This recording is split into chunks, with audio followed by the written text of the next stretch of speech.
우리 히브리서 11장 32절에서 40절까지 우리 같이 제가 한 절 읽고 교독하시고 우리 40절 같이 함께 읽겠습니다. 32절 제가 읽겠습니다. 내가 무슨 말을 더하리요? 기돈, 바락, 삼손, 입다, 다윗 및 사무엘과 선지자들의 일을 말하려면 내게 시간이 부족하리로다.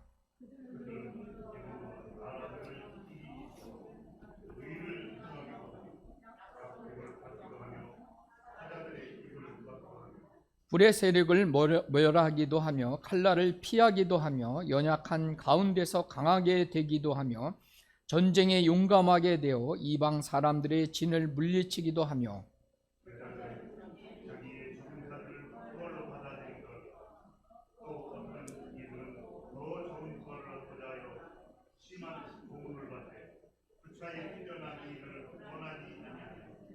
또 어떤 이들은 조롱과 채찍질 뿐만 아니라 결박과 옥에 갇히는 시련도 받았으며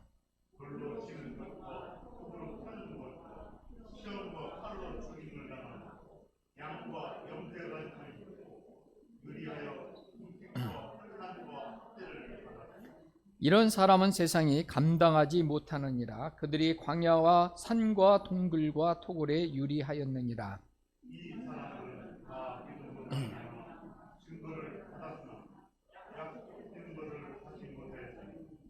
이는 하나님이 우리를 위하여 더 좋은 것을 예비하셨은즉 우리가 아니면 그들로 온전함을 이루지 못하게 하려 하심이라. 아멘. 오늘도 예배하는 모든 분들에게 하나님의 크신 은혜와 사랑이 함께 하시기를 예수님의 이름으로 축복합니다. 오늘 말씀의 제목은 믿음의 완성, 더 좋은 부활, 믿음의 완성, 더 좋은 부활에 대해서 함께 은혜를 나누도록 하겠습니다. 몇몇 사람들 중에서는 초대교회로 돌아가자 이렇게 말을 하는 사람들이 있습니다. 이는 그 초대교회에 가졌던 그리스도인들의 신앙을 본받자라는 의미로 해석할 수 있습니다. 그러나 우리가 그 초대교회라는 그 시기를 바라다 볼 때 우리가 겉으로 드러난 단순한 그들의 믿음을 본받을 필요는 있습니다. 그러나 단순하게 우리가 겉모습만 보고 그 시대로 감히 돌아갈 수 있다라고 말하기는 참으로 어렵습니다. 그 이유는 초대교회는 수많은 고난과 박해, 순교의 그러한 믿음을 통해서 신앙을 지켰던 시기였기 때문에 그렇습니다. 공식적인 최초의 기독교 박해자는 그 주 54년에서 68년까지 로마를 통치했던 네로 황제 시대부터 시작됐습니다.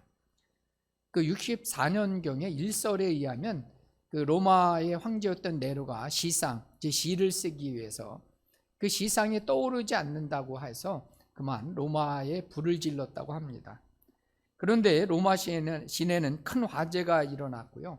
로마에 전혀 많은 그러한 도시들이 불타 없어지는 그런 일들이 발생했습니다. 그런데 백성들 사이에서는 로마의 화재가 네로에 의해서 방화된 것이고 네로가 그 불타는 로마를 보면서 자작시를 썼다라고 하는 소문이 퍼지게 됩니다.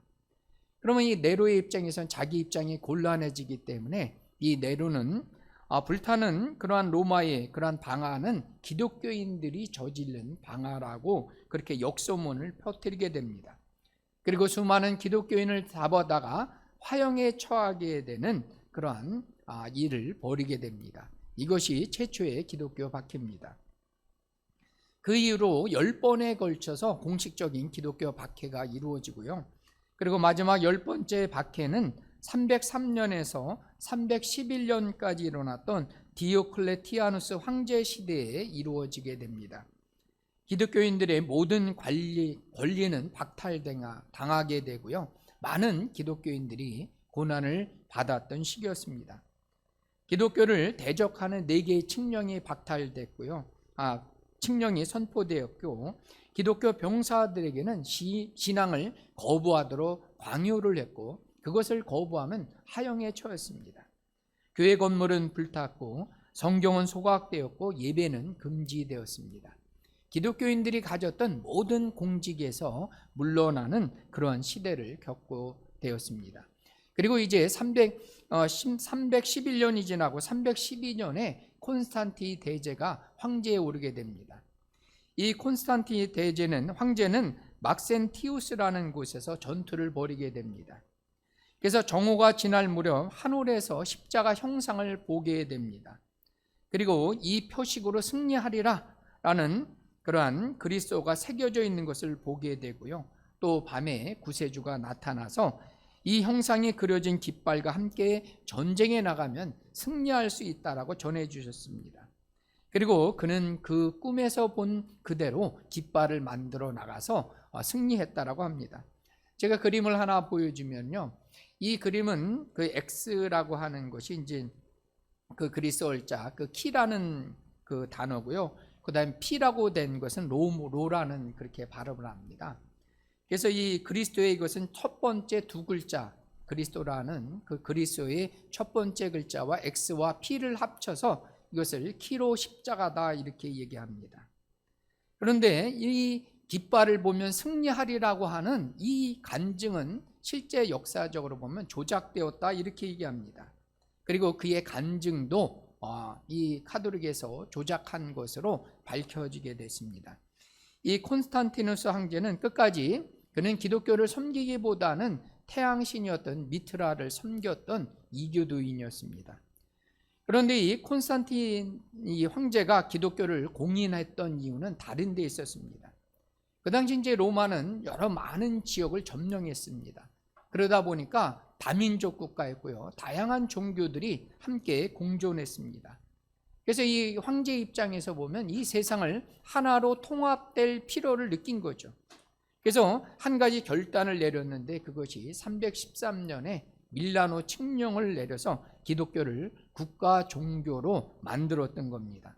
그래서 일종의 종교를 통합했다라고 볼 수가 있습니다. 그래서 매일 핍박을 받던 이제 기독교인들은 이제 마음껏 이제 예배를 드리고 이제 하나님께 이제 모이기에 힘쓴 것으로 보게 됩니다. 그리고 이제 이 기독교 목회자들도 국가에서 이제 독일 교회가 책임도 그렇습니다. 예, 독일 교회가 이제 국가로부터 봉급을 받게 됩니다. 그런데 이제 문제가 뭐냐면 다른 여타 종교는 이제 이방 종교들은 자기들의 설 자리를 그만 잊어버리게 된 거죠. 기독교가 공인되다 보니까 다른 종교들은 설 자리가 없어지다 보니까 기독교와 함께 섞일 수밖에 없는 거예요. 그러니까 이 기독교는 말 그대로 이제 다른 이방의 종교들로부터 흡수되기 시작된 거죠. 그래서 이 일은 그 당시의 역사가 요세푸스나 기독교 이제 역사가들은 기독교의 승리인 것처럼 그렇게 말하고 있지만 실제로 기독교의 교리라가 기독교가 이렇게 공인된 것은 실제적으로 보면 기독교가 변질되기 시작한 변곡점, 지작점이라고 볼 수가 있습니다. 그 인문학의 경전이자 최고의 걸작으로 여겨진 단테가 신곡을 썼습니다. 그 신곡에 보면 그 단테가 그렇게 얘기했습니다. 슬프다 콘스탄티누스여, 그들을 통해 얼마나 많은 악이 세상에 들어왔던 거. 그러니까 이 기독교를 공인시켰던 우리는 그냥 콘스탄티누스의 황제를 통해서 기독교가 공인됐으니까 잘된 것으로 여기지만 실제로 보면 그 일 이후에 기독교는 변질시켰고요, 되었고 수많은 그러한 이방의 종교들이 흡수되기 시작한 그런 모습을 보여지게 된 것입니다. 그래서 이렇듯이 단순히 우리는 표면적으로 기독교의 박해가 멈췄던 것은 하나님의 역사고 은혜라고 여길 수가 있지만 실제적으로 보면 사단의 그러한 또 다른 변질된 그러한 또 교묘해진 공격이 이제 시작된 것으로 보게 됩니다. 그래서 공인이 아니라 이것은 변질로 이어지는 안타까운 역사로 우리는 보면서 우리에게는 이 시대와 또 하나님의 뜻을 분명히 분별해야 되고 하나님 말씀에 굳게 서야 될 줄 믿습니다.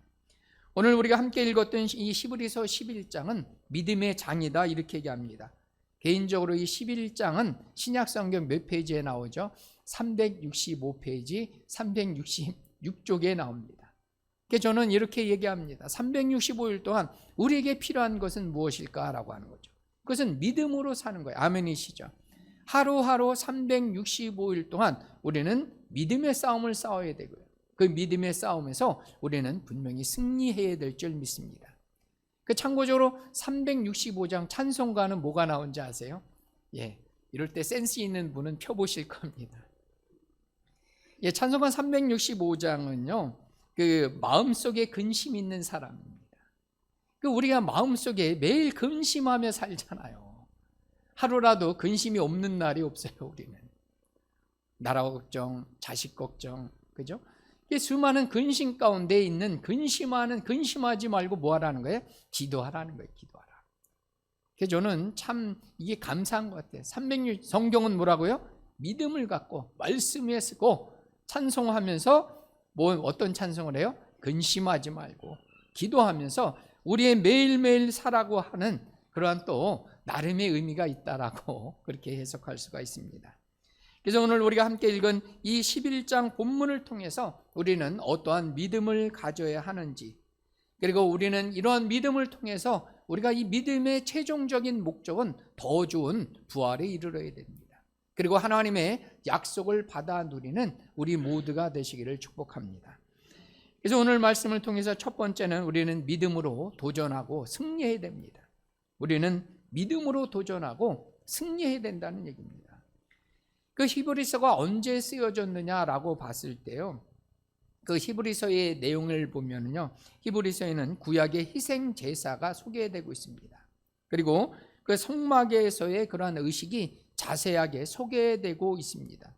그런 것으로 봐서 주전 예수님 이후에 그 70년의 그 로마의 장군 티토스에 의해서 그 예루살렘 성전이 파괴됩니다.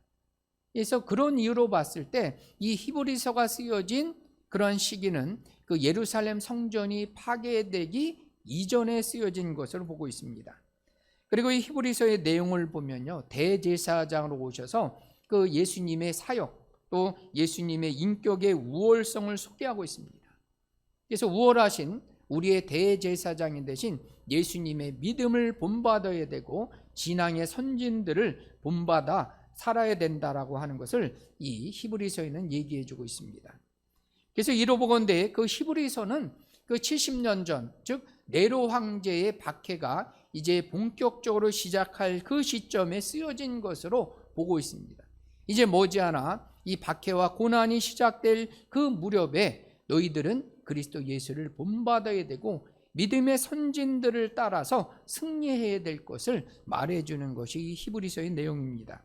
그래서 우리가 함께 읽었던 본문 32절에서부터 34절까지 보면요, 그 믿음의 모범을 보였던 사람들이 몇 사람이 소개되고 있습니다.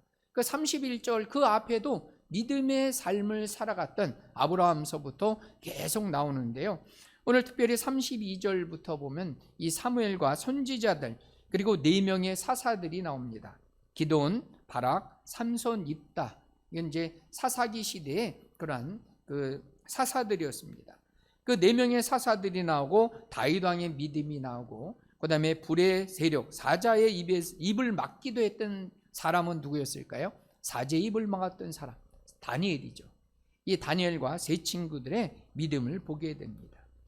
그런데 우리는 이 4명의 사사와 다윗 왕을 보면서 이들은 분명히 믿음의 승리자이기도 했지만 또 한 가지는 뭐 봅니까?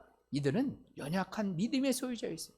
이들이 과연 믿음을 본받아야 될 그런 선진들이었을까라고 우리는 의문도 들게 됩니다. 그러나 우리는 그렇게 봐야 됩니다. 이것이 성경책에 기록됐기 때문에 이게 진짜다라고 말하기보단 이들은 분명하게 믿음을 본받아야 될 점이 있다는 거예요. 그래서 우리가 생각하기에는 이들은 분명히 온전한 믿음을 이룬 사람들이 아닐 수 있어요. 인간적인 연약함도 있었고요, 또 죄 가운데 있는 그러한 모습도 분명히 있습니다. 그러나 우리는 무엇이든지 하나님의 시각 안에서 바라보셔야 돼요. 믿음 안에서 볼 수 있는 눈을 갖기를 축복합니다. 우리는 사사기 6장 12절 기드온의 한 예를 들어서 한번 보도록 하겠습니다. 사사기 6장 12절 말씀을 함께 읽어보겠습니다. 여호와의 사자가 기드온에게 나타나 이르되 큰 용사여 여호와께서 너와 함께 계시도다 하매, 하나님께서 이 기드온에게 나타나서 뭐라고 얘기하십니까? 큰 용사요 이렇게 얘기합니다. 근데 이 기드온은 실제적으로 보면 큰 용사는 아니었어요. 그래서 그는 용사라기보단 오히려 겁쟁이였어요. 겁쟁이. 하나님이 말씀하셔도 그 아세라상과 바알상을 찍어버리라 했어요. 다 그냥 쪼개서 없애라고 그랬어요.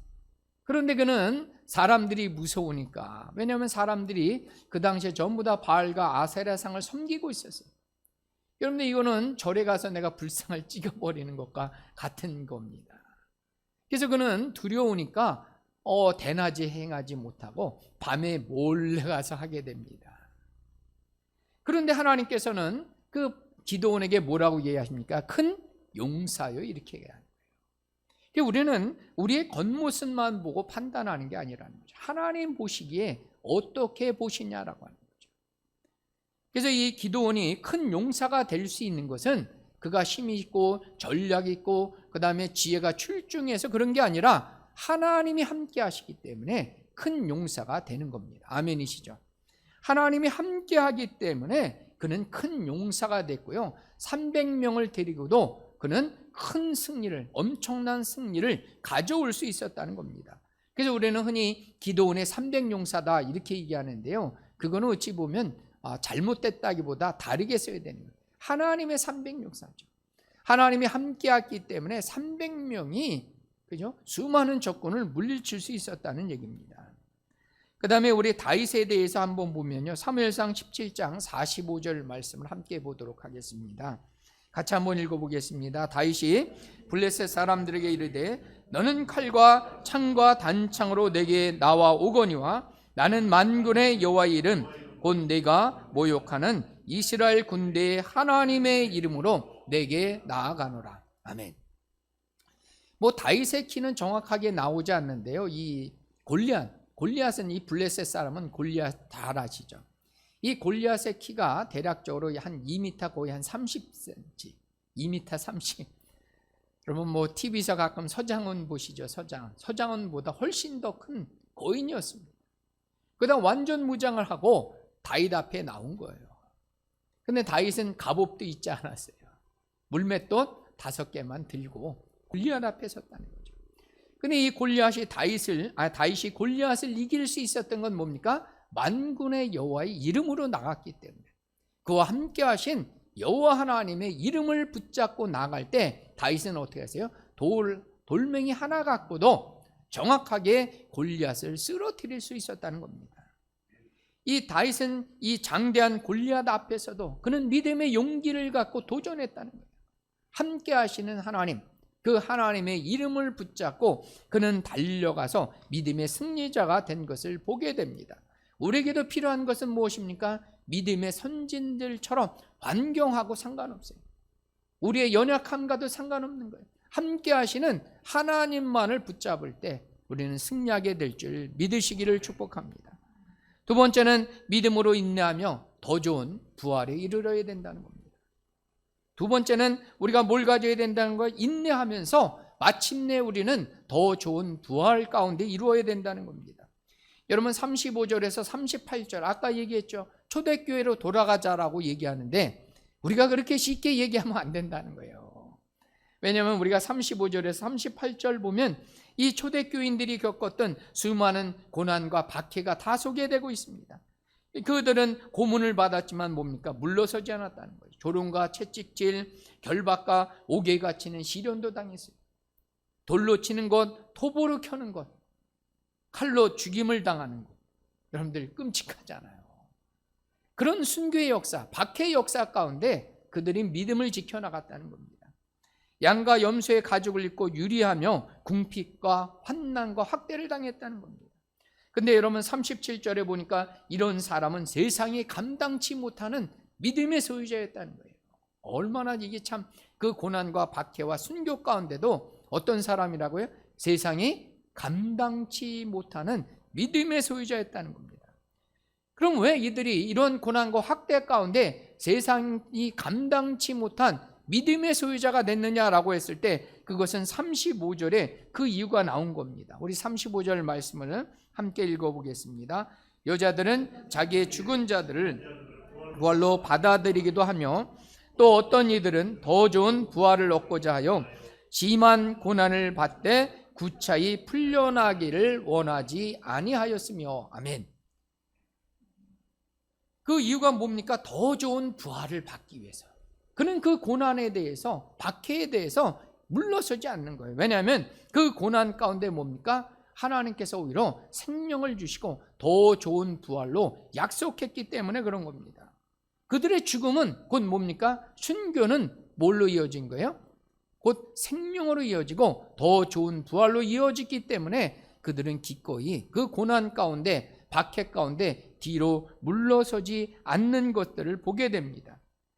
그래서 2세기 초대 교부였던 터틀리안이라고 하는 이 교부는 그렇게 얘기했습니다. 순교자의 피는 교회의 씨앗이다. 순교자의 피는 교회의 씨앗이라는 겁니다. 즉 교회는 이 순교자의 피를 통해서 역사하고 성장해 왔음을 우리는 이 역사 가운데 보게 된다는 겁니다. 순교자들의 그러한 피 흘림을 통해서 우리나라 기독교 역사가 시작됐고요. 그리고 수많은 교회들이 그 순교자의 피를 통해서 만들어지게 된 것을 우리는 역사 가운데 잘 볼 수 있다는 얘기입니다. 이 베드로는 네로의 박해 때 십자가에 처형되기 전에 그는 예수님처럼 그 죽기를 원하지 않았어요. 자신과 같은 존재는 예수님과 똑같이 죽어서는 안 된다라고 생각하면서 그는 거꾸로 매달려서, 십자가에 거꾸로 매달려서 처형되었다라고 얘기합니다. 이 바울도 네로의 박해 때 순교한 것이 로마시의 공동묘지에 남아있게 됩니다. 그리고 서머나 감독으로 많은 사람들의 존경받았던 이 폴리갑이라고 하는 분이 있습니다. 이 폴리갑은 그의 믿음으로 이제 화형당하게 됐는데요. 그 로마의 신들을, 그 당시에는 이제 황제를 신으로 섬겼습니다. 그래서 황제를 그 신으로 섬기지 않는 많은 사람들은 이제 박해를 당하던 시절이었습니다. 그는 로마의 신들을 예배하지 않는 제목으로 체포돼서 고문을 당하였지만 끝까지 그는 믿음을 지키고 그 황제나 그 여타 신들을 경배하지 않았습니다. 그래서 폴리갑의 죽음을 안타까웠던 총독이 그 은밀히 폴리갑을 설득하게 됩니다. 그 황제를 섬기겠다고 맹세하고 그리스도를 저주하면 황제를 섬기겠다라고 얘기하고 그 다음에 그리스도를 저주하면 풀어주겠다라고 그렇게 휘유를 하게 됩니다. 그럴 때 이 폴리갑은 그런 얘기를 합니다. 보여주시면요. 내가 86년 동안 그를 섬겼으나, 우리 같이 한번 읽어볼까요? 내가 86년 동안 그를 섬겼으나 그는 내게 은혜만 베풀었을 뿐 한 번도 나를 저버리신 일이 없다. 그런데 내가 어떻게 나를 구원하신 나의 왕을 저주할 수 있겠는가? 여러분, 이 믿음이 이 폴리갑의 그런 믿음뿐만 아니라 저와 여러분들의 믿음이 되어야 될 줄 믿습니다. 내게 은혜만 베풀었던 하나님, 그 하나님을 우리는 저주할 수 없는 거예요. 설령 내가 죽는 그것이 뭡니까? 그것은 죽음이 아니라 뭘로 이어져요? 생명으로 이어지고요. 그 생명은 더 좋은 부활로 이어지기 때문에 우리는 초대교인들처럼 구차히 더 살기를 구하지 않아야 된다는 얘기입니다. 이렇듯이 믿음의 최고의 성취는 더 좋은 부활로 이어진다라고 하는 그 믿음의 확신이 있기 때문에 기꺼이 하나님의 나라와 하나님의 의를 위해서 자기 목숨을 드릴 수 있었다는 얘기입니다. 우리는 베드로전서 4장 12절 13절 말씀을 함께 읽어보겠습니다. 사랑하는 자들아, 연단하려고 오는 불시험을 이상한 일 당하는 것 같이 이상히 여기지 말고 오히려 너희가 그리스도의 고난에 참여하는 것을 즐거워하라. 이는 그의 영광을 나타내실 때 너희로 즐거워하고 기뻐하게 하려 함이라. 아멘. 그리스도의 고난에 참여하는 것을 뭐라고요? 즐거워하라는 거죠. 왜냐하면 그의 영광, 예수님의 영광 가운데 재림의 주로 오실 때, 심판의 주로 오실 때 우리 모두는 다시 어떻게 합니까? 그 고난을 받았지만 오히려 영광의 자리에 함께 동참할 수 있기 때문에 우리는 뭡니까? 우리가 당하는 현재의 고난에 대해서 어떻게 여기라는 거예요? 기쁘게 여기라는 거죠. 즐겁게 여기라는 거예요. 그것이 우리 모두의 삶이 되어야 될 줄 믿습니다. 그것을 통해서 더 좋은 부활을 얻고 하나님이 주시는 그 영광의 자리에 함께 누릴 수 있기 때문에 우리 모든 사랑하는 성도님들이 당하는 그 고난, 그것이 어떤 고난일지라도 우리는 기꺼이 감당하고 하나님이 주시는 상급을 받는 우리 모두가 되시기를 축복합니다. 세 번째는 믿음으로 약속을 온전히 성취해야 됩니다. 믿음으로 하나님이 주신 그 약속을 성취해야 되는데요. 그것이 39절 오늘 40절에 나왔는데요. 다시 한번 읽어보도록 하겠습니다. 이 사람들은 다 믿음으로 말미암아 증거를 받았으나 약속된 것을 받지 못하였으니 이는 하나님이 우리를 위하여 더 좋은 것을 예비하셨은즉 우리가 아니면 그들로 온전함에 이루지 못하게 하려 하심이라. 아멘. 그래서 39절에 나온 대로 이 사람들이라는 것은 누구냐면 예수님 오시기 전에 그 구약시대의 믿음을 지키며 살아갔던 사람들을 얘기합니다. 이 사람들은 하나님의 약속을 받았어요. 그것은 뭐냐면 너희들이 하나님을 믿으면 살겠다는 거예요. 하나님을 믿는 사람들은 그 구원받는다는 거, 그 약속이 있는 사람들인데요. 증거를 받지 못했다는 것은 뭐냐면 증거는 언제 일어나는 거예요? 내가 그걸 눈으로 보고 그 다음에 체험하는 거예요. 즉 그 말은 무슨 얘기냐면 구약의 사람들은 아직 예수님이 오시기 이전이라는 겁니다. 그래서 약속은 받았지만 구원의 주님을 만나는 그 축복은 누리지 못했다는 얘기입니다. 이렇듯이 구약시대 사람들은 약속의 성취는 경험했어요. 그럼에도 불구하고 그 하나님의 약속이 이루어질 것을 믿고 그들은 뭐예요? 믿음을 지켰다는 거예요. 그러니까 우리보다도 오히려 뭡니까? 믿음이 더 좋을 수 있다는 거예요. 우리에게는 이미 뭐였어요? 그 약속이 이미 성취됐어요. 그래서 우리는 신약시대 그 약속으로 오신 예수님을 이제 말씀으로 보고 예배 가운데 만나고 기도 가운데 체험하는 그러한 은혜를 누리며 살아가는 사람들이라는 겁니다. 그래서 오늘 그 예수님 이외의 믿음의 사람들에게는 더 좋은 것을 예비해 놓으셨다. 구약시대 사람 그 성도보다도 더 좋은 건 뭐예요? 예수님을 직접 우리의 눈으로 보고 만날 수 있는 은혜를 허락해 줬다는 겁니다. 근데 이 40절 말씀 가운데 보면 우리가 아니면 그들로 온전함을 이루지 못하게 된다. 이것을 제가 쉬운 성경 말씀으로 보여드리도록 하겠습니다. 그것은 하나님께서 우리에게 더 좋은 것을 예비하시고 그들이 우리와 함께 완전해지도록 하셨기 때문입니다. 이렇게 쉬운 성경 버전에는 소개되고 있습니다.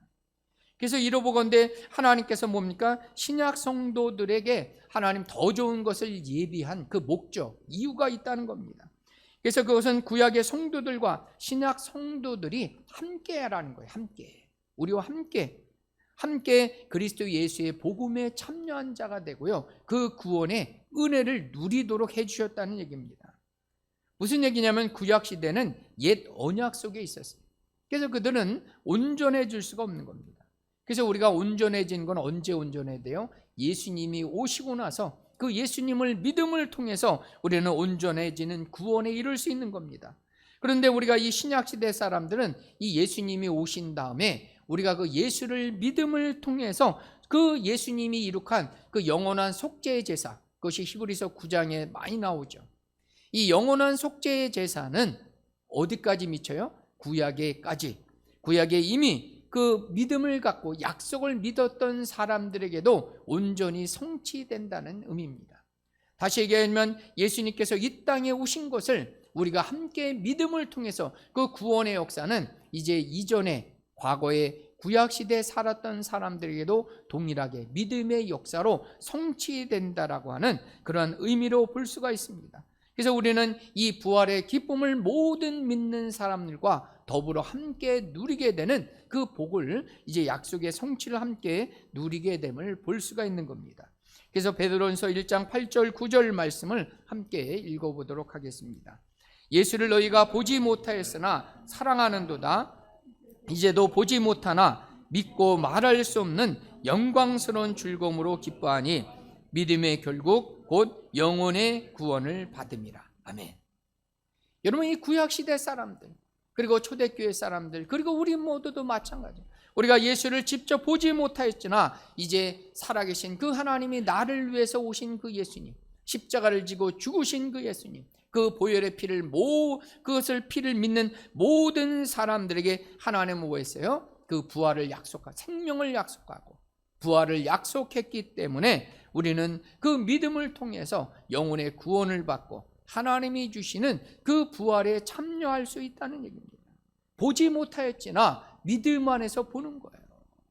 믿음 안에서 우리는 더 좋은 부활에 참여할 수 있음을 믿는 겁니다. 그 부활에 참여하여 하나님이 주신 그 상을 받아 누린다는 것을 우리가 눈으로 보는 것이 아니라 믿음 안에서 이미 우리 모두에게 이루어졌고요, 성취된 것을 우리는 바라본다는 얘기입니다. 여러분, 구약의 성도들은 비록 예수님을 끝까지 보지 못했어요. 그러나 그들은 약속을 믿고 하나님을 따랐던 사람들이에요. 그리고 그들은 순교의 자리까지 나간 수많은 사람들을 보게 됩니다. 그런데 지금의 우리 이 시대를 살아가는 우리 모두에게는 이미 약속은 성취됐어요. 그리고 예수님은 우리와 함께 하셨어요. 함께 하시는 구약의 성도들은 그 약속을 믿고도 어떻게 했어요? 불에 타서 죽기도 하고요, 사자의 입을 막기도 하고, 톱을 켜는 그러한 고난 가운데도 기꺼이 순교의 자리까지 나갔다는 거예요. 그러나 지금은 하나님께서 그 예수님이 우리와 함께 하시기 때문에 우리는 뭡니까? 함께 하신 주님을 붙잡고 바라보면서 의지하면서 믿으면서 우리는 얼마든지 우리에게 당한 고난을 이겨나갈 줄 믿으시기를 축복합니다.